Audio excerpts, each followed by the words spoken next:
wide receivers. Yeah, so you do have an interesting top 10. I wish we could pull up a graphic, but this is why we need Traycott. This is why he makes the big bucks. He's basically runs Sports Center. But so Tanner's top 10 receivers does have surprise at number one. Going with Luther Burden at wide receiver one, followed by Tetairoa McMillan, Travis Hunter, Stanford receiver Alec Amanor, Emeka Egbuka, Jayden Higgins, Trey Harris, Pat Bryant, which is a surprise, and Matthew Golden, which actually we both think is severely overrated. So very. Receiver 9, Jack Besh at 10, Des Johnson 11, Ricky White at 12, which is about 20 spots higher in the consensus.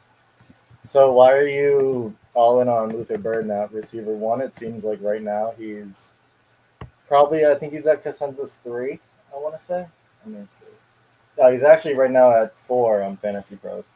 So why are you up on Burden after kind of a tough final season at Missouri? So one huge thing for me is breakout age, specifically for wide receivers. Luther Burden broke out at an earlier age. If we want to, dive into the deep metrics of it, Burden was 74th in college dominator rating, 74th percentile, and 80th percentile college target share, and 94th percentile college breakout age. His 2023 season for Missouri was unreal. He put up 3.2 rec yards per team pass attempt and a weighted receiving dominator rating of 36%, which were both higher than Tetairoa McMillan. McMillan never posted a season of over 3 yards per route run. Burden posted 3.5 in 2023. He had more yards per route run than Marvin Harrison Jr. He had 3.44. He was 7th amongst all pass catchers in yards per route run in 2023. He forced 63 missed tackles over the course of his career. He had 20 in 2023 with more receptions than he did in 2024 and had 30 missed tackles in 2024. So a few key things for me, obviously early declare SEC. That's just like, that's a sweet spot for wide receivers. Burden is one of 4 early declare SEC wide receivers to post plus 0.90 EPA per play and a 90-plus total EPA as a true sophomore. Those other 3 receivers are A.J. Brown, Jamar Chase, and Malik Neighbors.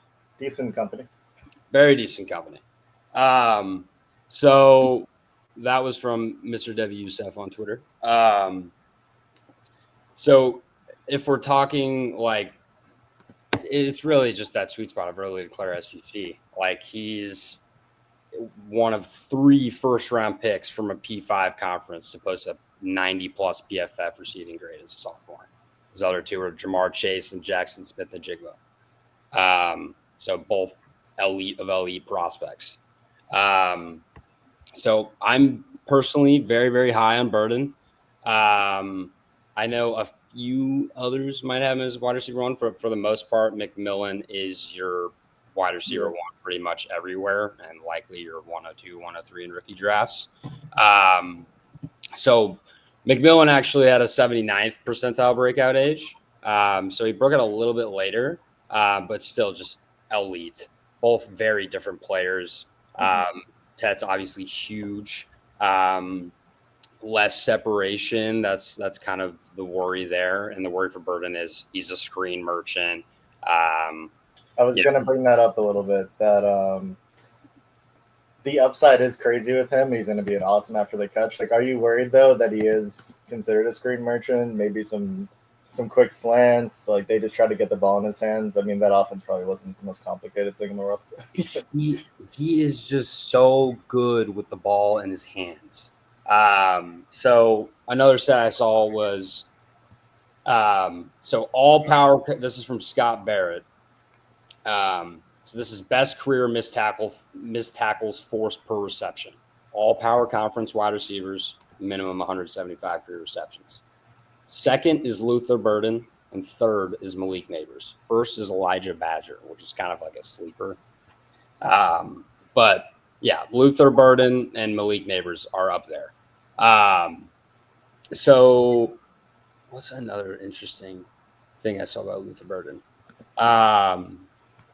So out of this entire class, Luther Burden led all pass catchers and career percentage of team receiving touchdowns when on the field with 58%. Alika Iomanor was 52%, and he was second. So I'm quite high on him too as well, Iomanor. I know Iomanor over Egbuka might come as a bit of a shock as well. I might. Well, there may be a clear bias if we watch the running back tapes last week. CJay may or may not have bias towards Ohio State. But you know, like I contemplated putting Jayden Higgins over Emeka. I do want to get into Iowa State guys later because there is some nice prop bets that I like later on. Really? Okay. Yeah. I think I like Jaylin Noel. I don't know if that's even a debate right now, but if I'm choosing between Jayden Higgins and Jaylin Noel, I'm picking Jayden Higgins 10 times out of 10. Yeah. So right now you have Burden 1, McMillan 2.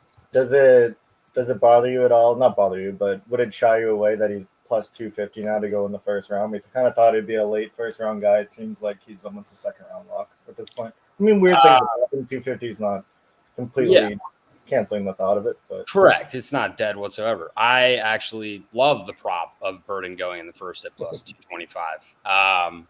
But you know, we don't know exactly what NFL teams may think. In my personal opinion, when I'm grading a player, draft capital has nothing to do with it. So a little bit. Sorry, what was that? That is why. I mean, I don't care super much about draft capital, and obviously before the draft, we don't know what their capital is. But I do care about it sometimes. Like a few players where I have them neck and neck. If I think someone like Golden, like you have him way down at 9, I kind of think he sucks. But I still have him at 5 because I know he's probably going to be the second receiver off the board. Yeah. So like if he lands in a Dallas or something, then that's a great spot for him. Yeah. Personally, I think Travis Hunter, Tet, Burden, and Emeka should all go in the first round. Yeah. Realistically. Iomanor is obviously I have him higher, but that doesn't mean he's going to go higher in the real draft.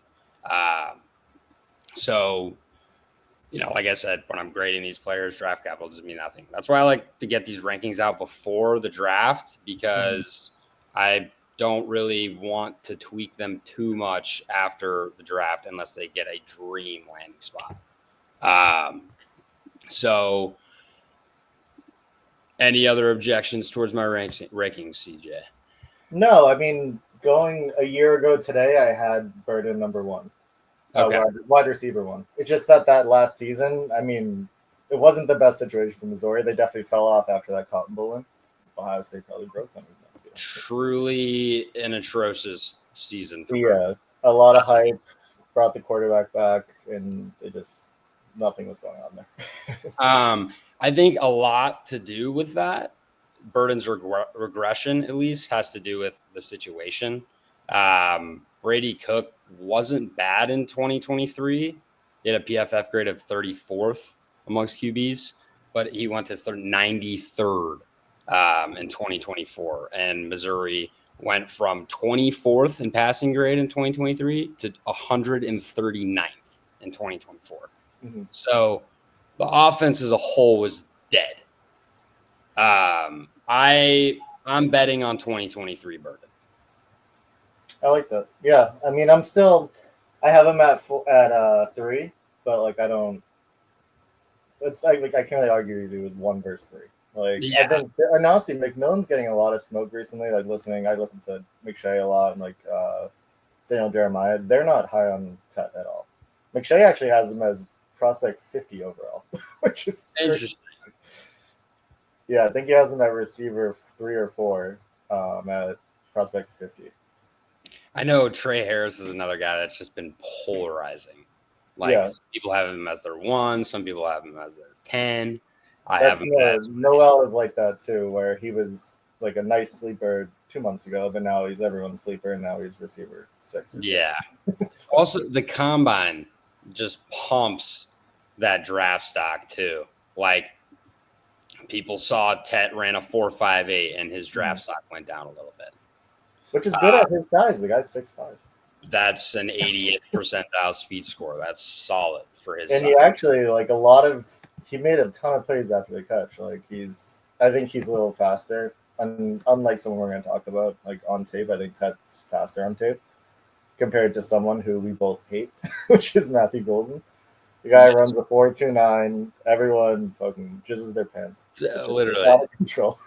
And for a guy that I loved Scott Barrett's quote where he said, he's not a late bloomer or like a 1-year wonder. He's a 4-game wonder. And I actually want to even go further and say he's a 2-game wonder. Yes, correct.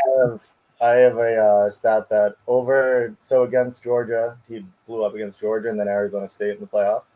26% of his receptions and 32% of his yardage came in those 2 games. What are we doing here? I do not get it. A lot of people from that receiver 1, receiver 2, like locked in. It's driving me crazy. I'll kind of add to that. He was amongst the entire wide receiver class. He was 17th in rec yards per team pass attempt, 21st in rec yards market share, and he was 200th in PFF grade this year and 218th last year.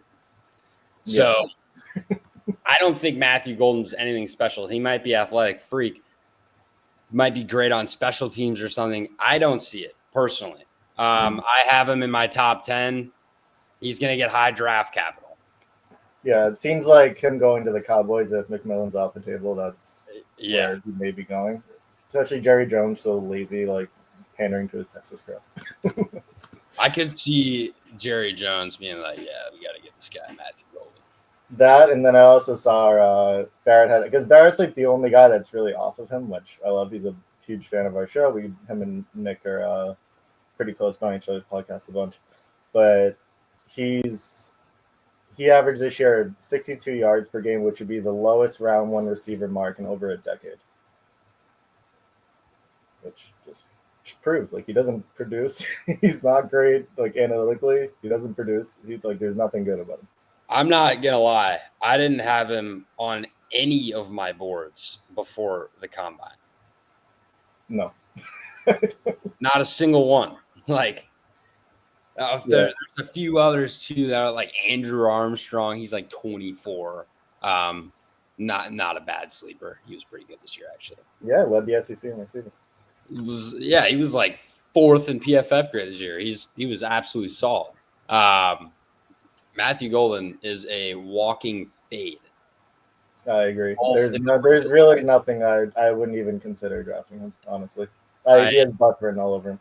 Yeah. There's those Texas receivers. Bond is the same way for me. Bond, honestly, I want no part of Isaiah Bond. So that's maybe a topic for another day. I need to get that deep.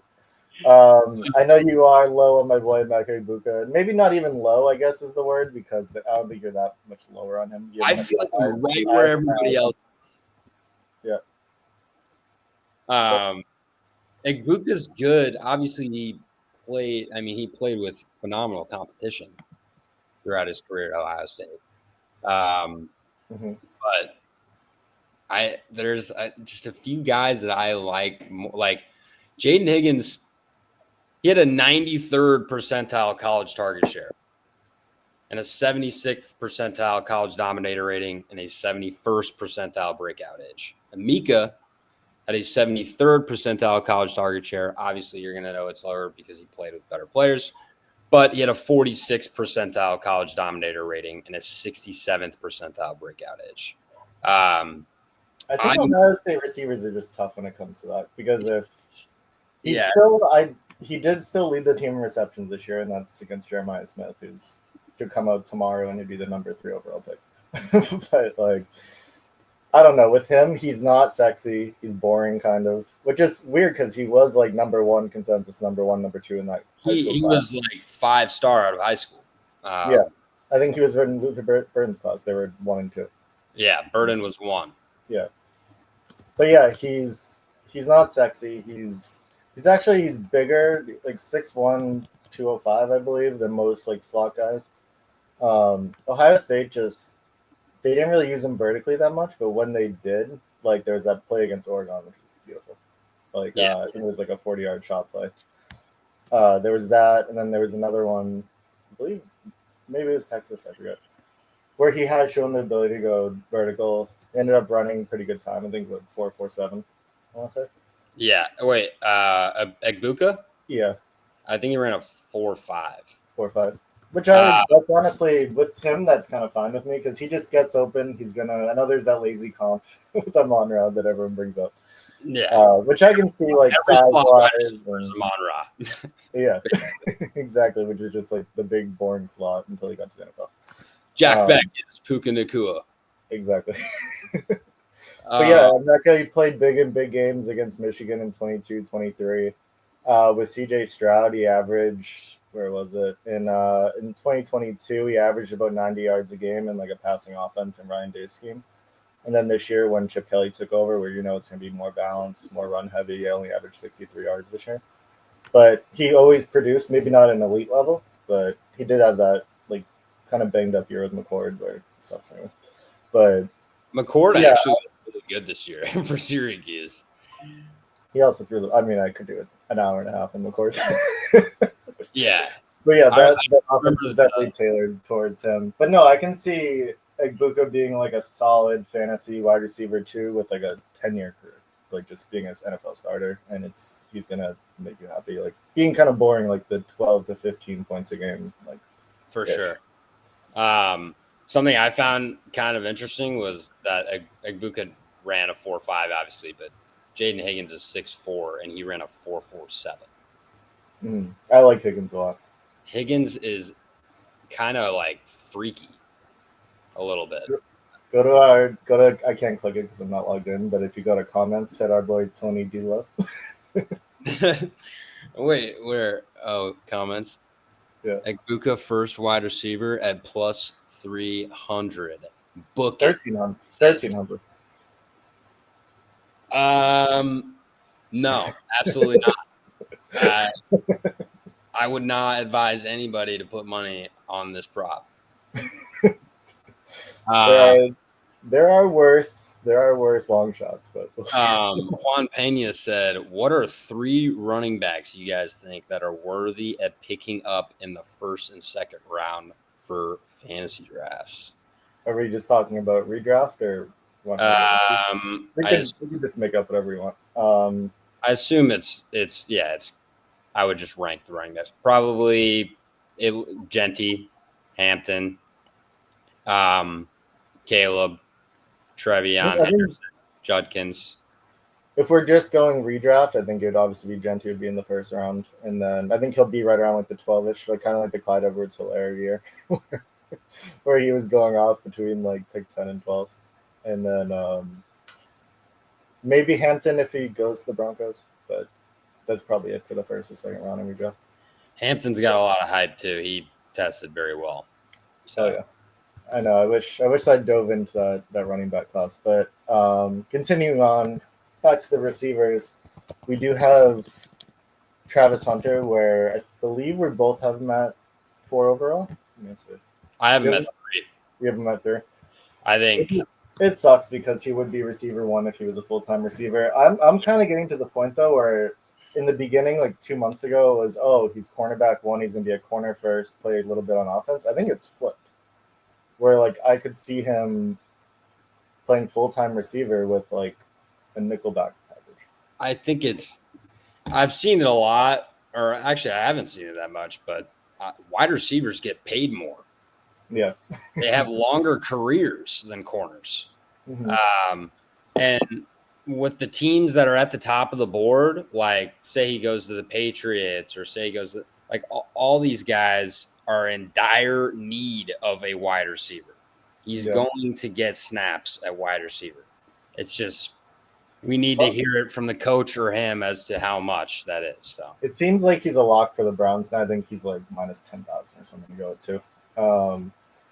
there he would be cornerback 2 behind Denzel when he's on the field, and then receiver 2 behind Judy. Like, I feel like he'll play more receiver there as well. Yeah. So, yeah. I know it stinks because I would love for him. I mean, he would be aside from that pro day route, which almost made me fall out of my chair, how bad that was. That was like one of those like 16-year-old one-on-ones like that you see on on like Rivals highlight page. Snapchat stories. Yeah, on like a 7-on-7 reel, which was just pathetic. But yeah, it kind of sucks. Although the consensus though, so I've kept him in my first round. Like, I just want to keep him right now at 12. He's just been sitting there, and I just don't want to move him out. I'll probably move him up, depending. I don't know. But I'm actually low on him now. He was down to like 15th overall, and now I think in Superflex he's at like 8th. That's insane. I have him actually at 10, and I'm 3 under, so he's going 7th overall in Superflex. I'm just gonna come out and say that there is no. If I have any picks in the top 7, I don't think I'm letting Travis Hunter fall past 107 personally. Like I have there are 7. You can debate 8 elite prospects in this class from my rankings, and I think it's Genty, Caleb, Hampton. Those are the running backs, and then Burden, McMillan, Travis. Those 3 guys are all elite. And then and a tight end we both love. And Loveland. We both love Loveland very much so. And I'm a big Harold fan, junior guy. So yeah. So we have Hunter going off the board, and then let's see what else we got. Anything else that sticks out to me from yours? Oh, you have Pat Bryant going receiver 8. I thought I was high on him. And I have him down at 19. But like you were saying with this wide receiver class, like it's just not as good as previous years. It's not nearly as deep. I feel like after that first 5 to 6 are all up for grabs. So I feel like you could rank 8 through 20 very differently. Like Jack Beck, I like him, but I don't know. I'm not seeing a ton of things that I like too much about him. Obviously, he played with Neighbors and Brian Thomas at LSU. He was a freshman. He actually outproduced them. He did.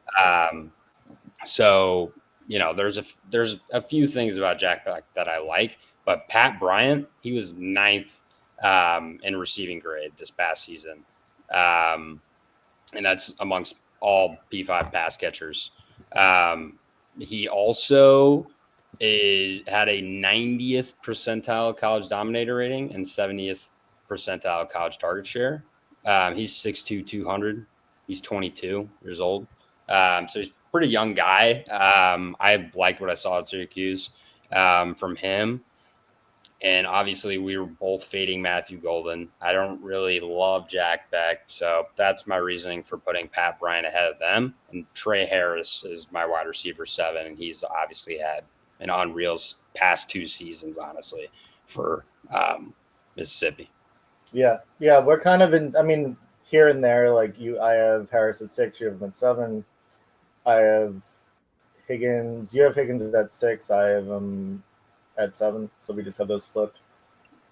There's not really the top 10s. Kind of, it is what it is. And then I am kind of intrigued. Like some of those guys will end up hitting, like the true Noel could hit, but there's like the back Tez Johnson. There's like that group that I have at tier 4, which is like back Royals, Tez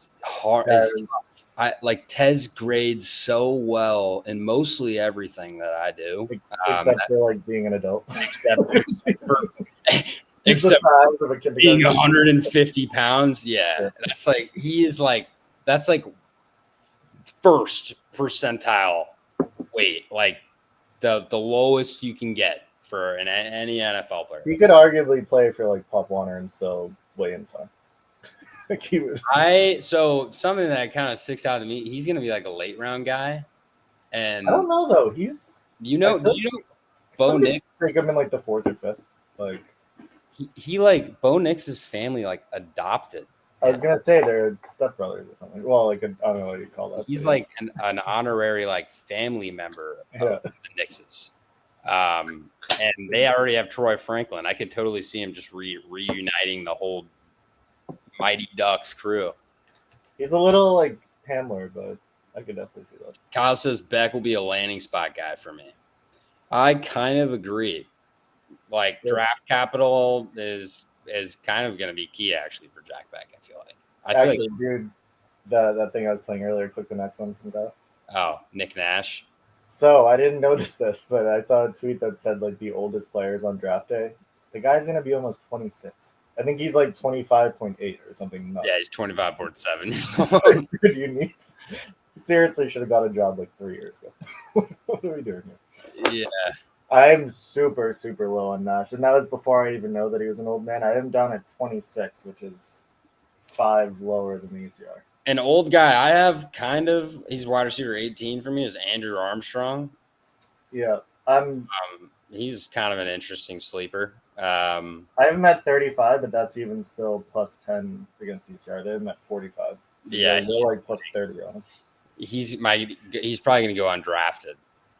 Mm-hmm. There's that, and then there's, if we want to go into our sleepers, just because top 10, it kind of is what it is. You have Pat Bryant in there. I have Noel in there. That's really the only difference in the top 10. And then some of your sleepers, so you just talked about Andrew Armstrong. And then I have his, although it is kind of getting a little chalky now, but I do have his teammate, Isaac Tesla, I have him at 24, which is plus 3.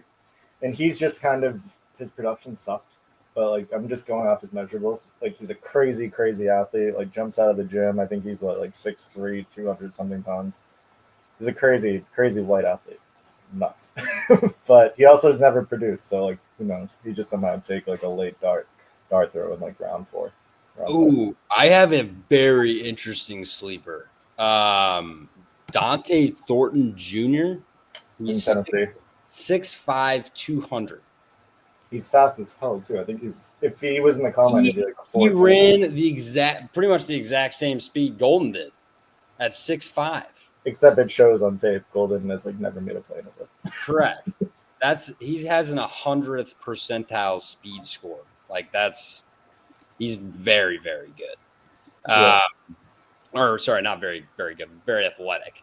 But he actually, like this past season, I think he was second amongst all P5 receivers in yards per route run. So he's interesting. And then you have another guy too, Ricky White, up at 12. Ricky White. I'm super. Well, I was pretty low on him. I have him at where do I have Ricky White? I have him at 21, which is like right around the consensus. You have him up at 12. Yeah, I like Ricky White a lot. He's obviously not a P5 receiver.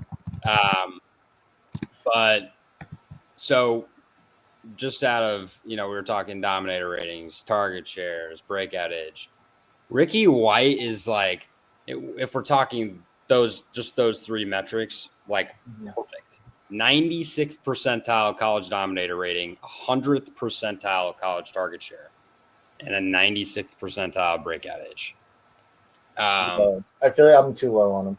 He was first in rec yards per team pass attempt and first in rec yards market share for this entire class. So there's a lot of things that he leads in this class. He obviously didn't play for, a big household name school. He played for UNLV. He also, their quarterback play this year was miserable. I remember I watched a lot of their games because they had the Holy Cross quarterback who couldn't throw the ball, and then he leaves the school mid-year just like he wanted more money, which I think he's still schoolless right now, which is a good career decision. And then actually may have went back to JMU with his old coach. And then the backup was even worse. Like, I mean, they still were actually pretty good. I think they finished with like 2 losses, but that was not a pro style offense. That was just a nonsense offense. He still balled out like that. And he's not like he had a 4.49 or something. Like he's quick too. But he's he was hurt he was at the combine, right? And then he ran really slow and then he killed pro day. But he said he was hurt, I guess. Yeah. He had a pro day, and that's when he ran 4.49, I think. Mm-hmm. But yeah, I like Ricky White. I might even like put him I probably would put him above Tez Johnson, to be honest, just based off of Tez Johnson being so small. Yeah, I may boost him after this. Yeah, I agree. Kyle says, I think I like Nash just because of his name. He sounds like, like a Northwestern Mutual, like. Do this. Nick Nash like played it like Bowdoin or something, and then now he's gonna be an accountant for the rest of his life, which he honestly should have if he's 27 years old. If we're talking like, nice names, Luther Burden the third, LB3. What about Isaac Tesla? How can you argue with that? That's an. Actually, that may be a touchy subject. I'm going to be honest. If there are any, Tesla, cross them off for all the liberal GMs. That's what we need to do. Is there anyone else anyone else that you love as a sleeper, or if you want to get into some fades? I know we already talked about fading Golden. Anyone else that you are just like a do not draft guy? Do not draft. Another do not like just someone that you see him on the board in like the second, third round, and you're like, yeah. So I know Jaylen Royals is another guy that a lot of people have talked about. Torrey Horton is a guy that I particularly kind of like. Both very good receivers, to be honest. Both had over 80th percentile dominator ratings. Both had over 80th percentile college target shares. So both graded very well. Both are very athletic. They run 4.4s. So it's really just going to be how much opportunity the team that drafts them gives them. They're probably going to be like day 2, day 3 guys, to be honest. But I know Horton actually has gotten a little bit of hype just based off of him testing pretty well. Yeah, I need to watch some more of him because he's someone I haven't really watched much, and I just kind of stuck him at 15 just because it was easy. Really, like I do need to watch a little more of him because I think there are people that do like him. Yeah, so in that stat earlier, I was talking about Luther Burden was first in career percentage of team receiving touchdowns when on the field. Torrey Horton's 5th. Jaylen Royals is 3rd. So those guys like might be pretty good. Mm-hmm. Those are kind of like diamonds in the rough. I would totally take shots on those guys. All of my top 15, I would consider draftable. Jaylen Noel is another interesting name that's tested very well, but I just don't think he's super good. Mm-hmm. I do like him. He's kind of like a vertical slot guy. Yeah. And his routes are pretty sick too. I don't know. I like him. I feel like he's going to get overdrafted capital-wise, like maybe top of the second-ish around there. 100%. In the real life draft. Some like middle tier guys, like from 15 on. Kyle said thoughts on Kyle Williams. He is getting a lot of publicity right now. I do like him though. He's a great route runner. There's that one clip of him absolutely dusting Travis Hunter. I've seen that. Completely destroys him. I do like him as like in the NFL draft, like he'll probably maybe 3rd round, possibly. I'm not sure. But I have Kyle Williams, Ty Felton, solid.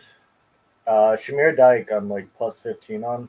I usually hate these guys because it is like a Christian Watson type, like where he's just a vertical guy and like not much else. Yeah. But I could see him. He's fast. He makes plays downfield. It's really not my type of receiver, but I think he's better than receiver 36, which is where he's at right now in the consensus. Jaylin Lane is okay. Arian Smith, I just think of him just destroying Ohio State in that that bowl game, just absolutely like. But that's all he would do. He gets hurt a ton, and he's just another vertical guy. He's like a Will Fuller, I guess. Xavier Restrepo. I like Restrepo a lot. I don't care if he runs at 5'6". He's a baller to me. He is a baller. I think he's good too. I think Restrepo is a good football player. Yeah.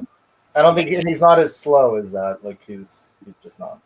He's not a burner, but he's not slow. As that 40 was disgraceful. He's just like he's more bursty and agile than he is fast. It'll be like a bigger slot. Like he's slow. Yeah. He runs a 4.9. I don't think he's actually a 4.9 guy though. He probably goes to like 4.6 in game, but yeah, only when he'll be the middle of the field slot guy, anyways. Who else do I? Isaiah Bond. That's a guy I'd fade. I was gonna bring that up. We can jump into fades. He's my number one fade. I don't know. I've seen this guy like top 10 on a lot of boards, and this is a guy that came out before the combine and was like, I'm going to run faster than Worthy, and ran like 0.22 full seconds slower. He's an all-time clown. He's also an asshole. He's like what's her name from the Bengals. That publicity stunt ruined his draft capital. It really did. You can't be talking running like a 4.2, like a low 4.2, 4.1, and then not even coming close to it. Still ran a 4.43. Like that was good. And then he gets like arrested like last week. He's an idiot. There's no one I care about less than him. It's that. What are you gonna do, man? Texas football.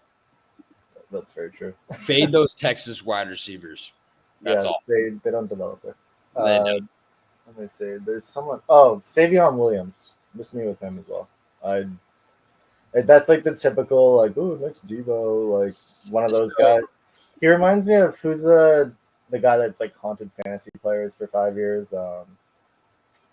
Played for Colorado. Oh, Laviska Shenault. He like reminds me of him. Like where he's not good at anything, but he's just a big guy that like breaks tackles in college. Yeah, I was gonna say that Dante Thornton Jr. is probably like the actual good version of Savion Williams. Mm-hmm. But Savion Williams is being pumped up boards because I don't know. To be honest, I don't know why. Yeah, I understand that one. I don't get it. Another guy that's interesting was Efton Chisholm III. I didn't think I had him on my board. From Eastern Washington, he had a 99th percentile college dominator rating and a 93rd percentile college target share. Yeah, you can make the lazy comparison and say he's the next Cooper Kupp. Attention. Also, wait. Cooper Kupp went to Eastern Washington. Yeah, that's true. Well, I just screwed that one up. I was just imagining like the red turf in my brain. When you said that. Yeah, he did. I'm pretty sure. So I mean, I think Efton Chisholm was like second or third in PFF grade amongst all wide receivers this past season. So, there might be something there, but that's like deep sleeper. Like I don't even see him on a lot of like NFL draft boards. He's probably go undrafted.